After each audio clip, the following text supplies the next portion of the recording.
আজকে আমরা শিখব যে কিভাবে হিপ পজিশনের গ্রেডিংটা করতে হয়। তো এর আগের পর্বে আমরা শিখছি যে কিভাবে ফ্রন্ট রাইজের গ্রেডিং করতে হয়।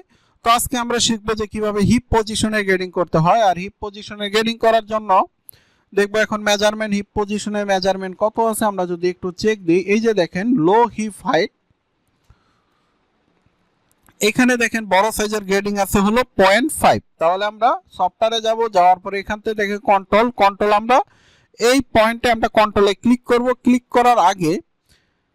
করার আগে আমাদের যে কাজটা করতে হবে সেটা হলো এখান থেকে আমরা এখানে প্যাক করব। প্যাক করার পরে এই যে হিপ পজিশন এখানে ক্লিক করব। ক্লিক করার পরে এই গ্রেডিং টোটাল গ্রেডিংটা আমরা 0 করে দিব। 0 করে দেওয়ার পরে এখন আমরা দেখব যে গ্রেডিং কত আছে। আমরা যদি চেক দিই বড় সাইজের, এখানে দেখেন গ্রেডিং আছে হলো 0.5। এখন আমরা এখানে 1 2 3 এখানে বসাবো -0.5। তারপরের গ্রেডিংটা আমরা একটু চেক দেই কত আছে। তারপরেরটা আছে হলো এটাও দেখেন আছে হলো 0.5। তাহলে আমরা পরেরটাও গ্রেডিং বসাবো -0.5। তারপরের সাইজটা আমরা একটু গ্রেডিং দেখি কত আছে। এটা আছে হলো 1।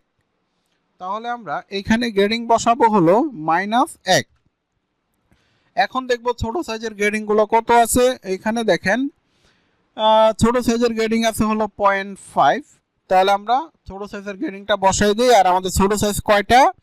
1 2 3 1 2 3 4টা। তাহলে এখানে বসাবো -0.5।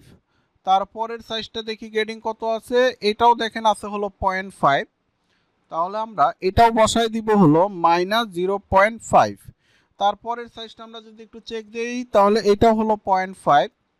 তাহলে আমরা এটাও গ্রেডিং বসাবো হলো -0.5। তারপরে সাইজটা আমরা একটু চেক দেই কত আছে। এটাও দেখেন 0.5। তাহলে আমরা এখানেও গ্রেডিং বসাবো হলো -0.5। তো দেখেন আমাদের কিন্তু হিপ পজিশনের গ্রেডিং বসানোর কাজ শেষ। এখন আমরা এটা ক্লোজ করে দিব। ক্লোজ করে দেওয়ার পরে এখানে দেখেন এই যে প্যাকিং, আমরা এই যে প্যাটার্নের ফাঁকা জায়গায় ক্লিক করলে আমাদের কিন্তু প্যাকিংটা ছেড়ে দিবে। এই যে দেখেন প্যাকিং ছেড়ে দিলাম। ছেড়ে দেওয়ার পরে এখন আমাদের কাজ হলো এখানে দেখেন এই যে রিপোর্ট এক্স দিয়ে আমরা এইখানের গ্রেডিংটা কপি করে আমরা এখানে বসাই দিব। আচ্ছা দেখেন হিপ পজিশনের গ্রেডিং কিন্তু আমরা শেষ করে ফেলেছি। এখন আমাদের গ্রেডিং বাকি আছে হলো লেন্থের গ্রেডিংটা বাকি আছে। হ্যাঁ, তো আমাদের আর দুইটা গ্রেডিং বাকি আছে। একটা হলো লেন্থের গ্রেডিং আর একটা হলো ব্যাক রাইজের গ্রেডিং। তো এই দুইটা গ্রেডিং করলে আমাদের এই প্যাটার্নে আর কোনো কাজ কিন্তু আমাদের থাকবে না।